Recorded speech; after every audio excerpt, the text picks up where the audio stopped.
was a love story that felt like what I'd seen and witnessed and kind of been in and out of myself in my hometown. My stepfather followed my mom home from the Chinese restaurant where she was waitressing, and that, and then she got married to him within a year. I think people fall in love for all types of reasons, and while that relationship got us our citizenship, it doesn't mean it's all transactional. So I was like, yes, this book gets at that in this really, really emotional way.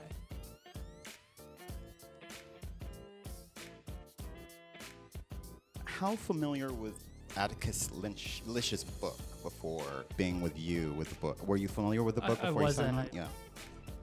I wasn't.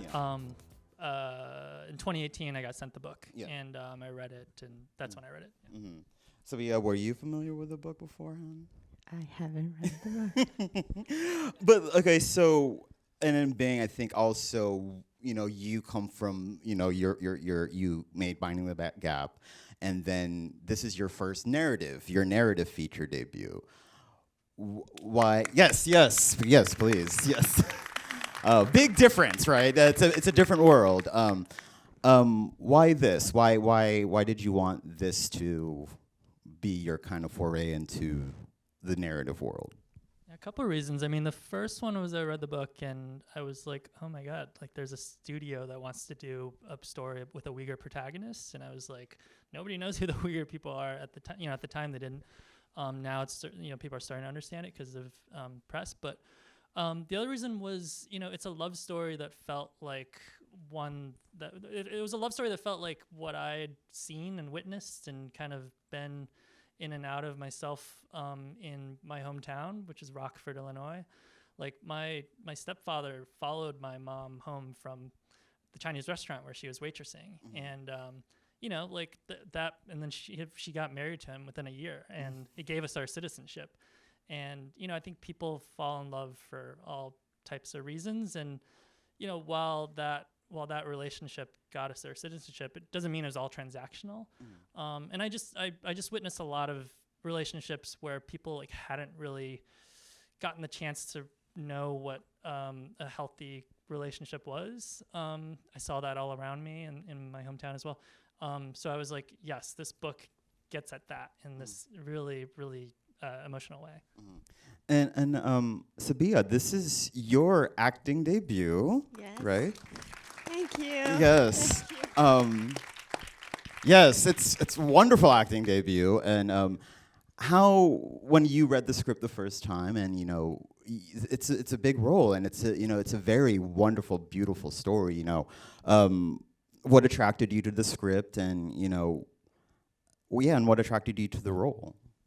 I think it's when I first time I saw the casting call, I was shocked because they're looking for someone who can speak Mandarin Chinese, Uyghur, and English, and I was like, why they're looking for someone who can speak my mother tongue? So I was like, okay, this is interesting. I will give it a try. I will give it a shot, and then I read the script. And it was just heartbreakingly beautiful, and everything was just beyond my imagination, and I can't stop crying. And also, when I read about something about my character Aisha, I feel so close to her. She felt like an old friend of mine, and I can definitely know what she was trying to do, or what was her intention or something. I just feel so close, and it feels so right to me. In working with Fred, your co-star, I think you could easily almost call this as a two-hander. It's just like them. It's such an intimate story, but in this big world. And how did you work with him to kind of just create this wonderful love story? And how did you work? How was it like working with him? It was wonderful because first time when I met Fred, it was chemistry read, and it was just so easy to connect with him because you can see it on big screen. He has beautiful eyes, and you can you can see through him, through those eyes into his pure heart. And that's how I get connect with him, and we develop a good friendship together. And he actually taught me a lot, and because he knew this is like my first actual acting job ever, and there are so many things I don't know, and how I don't know how to cooperate. But he didn't train me like something who has less experience, but he treated me as a good friend and as a good cooperator. So I really appreciate about that. Yeah. And being, when did you start actually, putting pen to paper and just like kind of developing this and writing this and like, creating this movie? Do you remember? I was at Mountain Film Telluride, which is this doc festival with Mine in the Gap in 2018, and Barry Jenkins was on the jury. And after he saw the film, and he gave our film an award, but he was like, "You should do narrative, man." And so I met with him, and at the time he was actually developing it as a TV show. But he was basically like, "You should, like do you want to take this on actually?" And I was like, "Yeah, I see it more as a feature." But I was busy with a bunch of other things then, and there was this writer, Martina Majok, who is a Polish American writer who, Pulitzer Prize winning, wonderful work. She'd been obsessed with the book for a long time, and so somebody sent me her plays, and I was like, oh my god, this person really gets what it's like to fall in love in under the socioeconomic situations that these characters are in. So in 2019, we started working together to craft the script. Yeah, I mean, it's just like it's coming out at this very interesting time, considering the social landscape, where, when you start, where is your like mindset now, back then compared to where it is now? There was no way would know where we are right now and when it was coming out, how do you feel? How would you compare yourself, now back to then, I mean, again, like so much of reading the book and wanting to take on this project came from personal experiences. And one of those personal experiences was just watching my mom work in Chinese restaurants when we first arrived in America, and seeing her, toil and try to essentially make the American dream come true for her.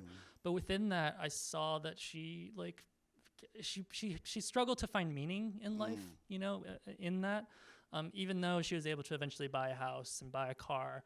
It was like she would just sit on the computer playing solitaire, like lonely, no friends. And I was like, there was something about the immigrant experience in this book that I felt like I hadn't seen before. And so that was one of the sort of like personal North Stars for me that I was thinking about. Yeah, I mean, Sebiye, if you want to also speak on this as well about, there is, the story is there is this immigrant narrative, right? But also, Aisha's just trying to live her life, right? What else Sebiye, did you want to mine out of her story? Like, what did you search for with Aisha's narrative to kind of give her like this full, journey, just outside of even just the immigrant narrative? What were you looking for within Aisha? What were I looking for? Yeah, like what else did you connect with her, the character of Aisha?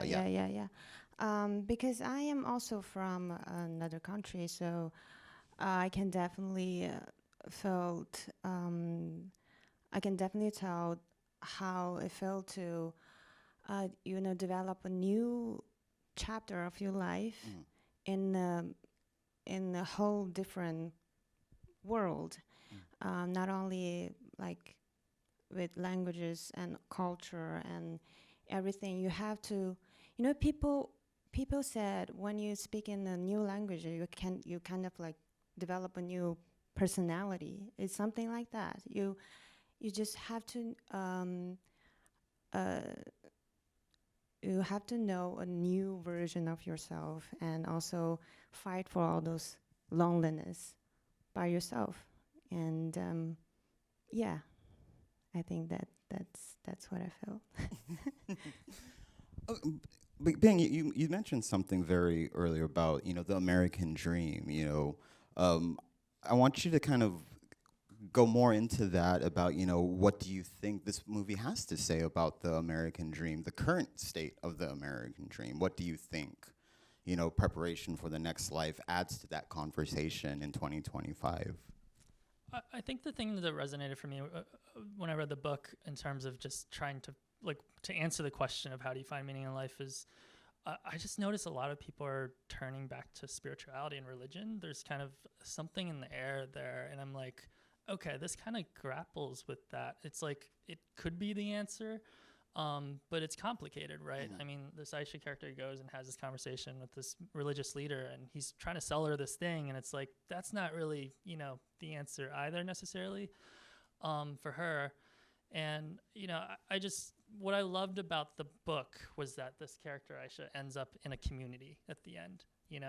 It may not look like the traditional American dream of like reaching somewhere, but community has meaning now. And I think coming out of the pandemic, it's like, I don't know. I mean, I feel like all the people like that are close to me, like all we're talking about is like, how do we like connect with each other again? And so I think, there's something about just Aisha ending up in this like circle of people that are trustworthy, that know her, that she can sort of like say, no, I don't want to like go out tonight, that I think is meaningful. Yeah. What did after doing this film, after wrapping and making this film and working with each other, how long was the shoot for y'all? 2 months, 3 months. Yeah. Like 32 days in New York and nice. A couple of days in New Mexico. Yeah. After working on this, what did you learn about yourself? Was there anything that surprised you about yourself? I feel like I need. I paused therapy while making this film because I couldn't. It's hard to schedule, and I feel like I'm about to re-up to try to process that question. I actually don't. I mean so much, but I don't. So know you'll how get back to articulate me. Okay. Well, yeah, especially Sebiye. This is like your first. I mean, it's like, did it get you excited? To kind of work on your next thing. It's it looks like it's old hat for you on that screen when we saw you. But as your first film, what did you kind of learn? I think first I've learned so much from my character because you all can tell she's so strong and so resilient, and there seems like nothing can beat her. And I think when I first read the script, I was not in a very good shape of mind, but I think Matt, Aisha, she kind of taught me a lot. That's why I feel like she was my good friend, and I'm still learning a lot from her to never quit or always to be a fighter of your own life and faith. Yeah. As we're in this, our industry is the film and TV industry is facing a very interesting time. Coded language for trash. How do you maintain focus? And even like stories like this often get eclipsed, let's be honest, but and they're getting harder and harder to support. And indie film is I firmly believe that hopefully there'll be more a demand for it, and more intimate narratives are getting harder to get made. But how do you maintain focus and kind of hope that that films like these that don't have like bells and whistles kind of like still stay out there? That's a good question. I mean, to circle back to this idea of community being such a way to find meaning in life right now, the film industry is made up of people. There were people that really wanted to support this film and see this film get made. Plan B, Orion, MGM, Pastel, and like there was enough people that gathered behind this project that was complicated to make. It took years to make, but it got made. But to answer your question about I think what you're getting at is like this emotional kind of thing, like when you know what's going on in the world, in the industry. I think the thing that we talked a lot about on set was like, this film is going to outlive us. Every film that gets made is, theoretically going to outlive the people who make it. And so, I think, I don't know. I mean, I feel like Van Gogh died penniless in the streets and nobody, was like watching, like seeing his work then. But I think history kind of came around and showed that, he made great work that was really meaningful and said something. I don't know. I just think the arc of history is long, and I feel like we're on this earth for a few, a number of decades, and then there's only so much we can control. And I just know that the majority of what life as experienced is just what you're doing, and not necessarily, like what the product is. And so I don't know. I really enjoyed just working on this for years, even kind of knowing, maybe this might not get made, but then it eventually got made. But I think you just have to love the process, right? Yeah. And what do you hope, are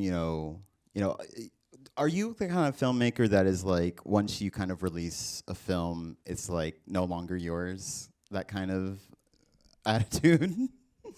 Well, yeah, in the sense that like I like that common metaphor of like, it's your baby and then you let the baby go. But I feel like what it's becoming now, it's like growing into its own personality, and like now I get to have a relationship with it, in a way that's not caretaker, like parent. Now it's kind of like, what can it teach me, in the way that like a child can grow into a teenager, or an adolescent, and it kind of can inform who you are. And I think that's what I'm looking forward to, is like, I'm so excited to go read Letterboxd and like see, like, cause it's like such a lonely vacuum to kind of make a movie. And then it's like, okay, now we get to see, cause I think the reason why I make movies is to make a difference in the world, to have an effect in the world. Right. And so now it's like, okay, great. Like now, like these are the rewards, like the years to come in which I see people react to this film.